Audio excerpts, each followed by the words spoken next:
Hey, welcome back to Danford Golf Instruction. Today we are going to talk about how to set your wrists in the backswing, but more importantly, when you set your wrists, where that club or what the angle of the club should be in your backswing.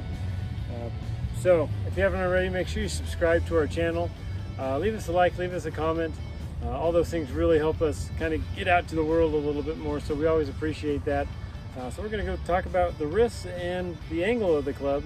If you get these two things right, you're going to see a lot better ball striking.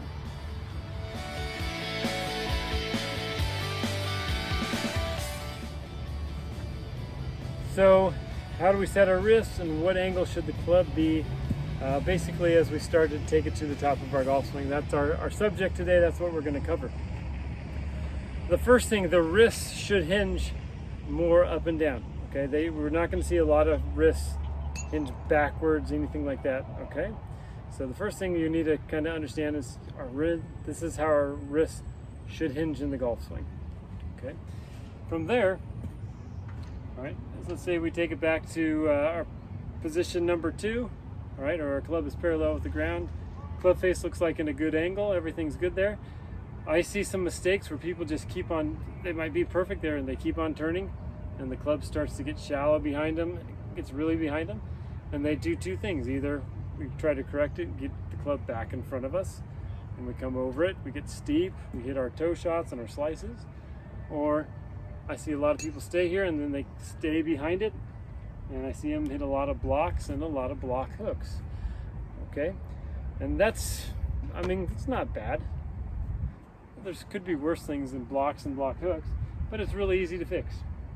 Okay, what you have to understand is how your wrists hinge and how your body turns. Those two things need to basically come together in a marriage to make it work correctly. If the marriage is broken, the golf swing is going to be broken.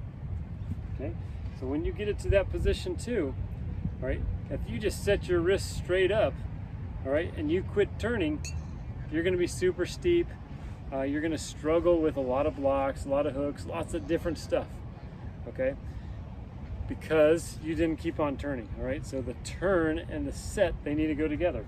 So again, we take it to position 2, all right, and now we start to set it, but you got to make sure that you keep on turning as you set it. So that club should look a lot steeper than what most of us are used to seeing. A lot of us kind of get it back there because we're trying to shallow it out really early in our golf swing.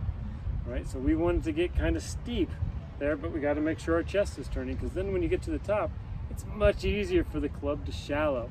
If the club is in a shallow position here, it becomes really hard to shallow it even more. Usually the hands kind of take over and we throw it over the top.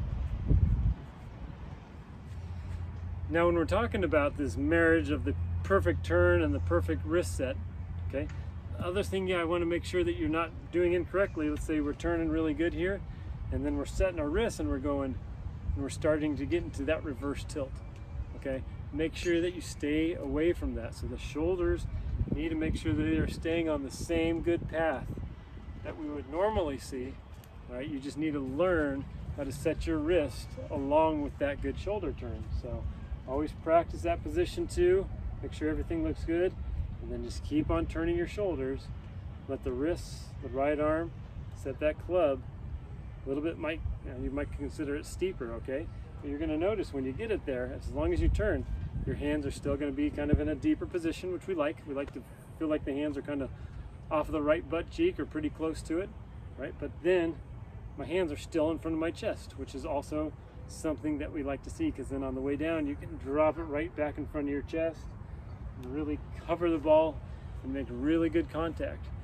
I hope this marriage of the hands, what the hands do and what the shoulders do, really help your ball striking. If you have any questions, please leave some comments below, and we'll see you back here next week.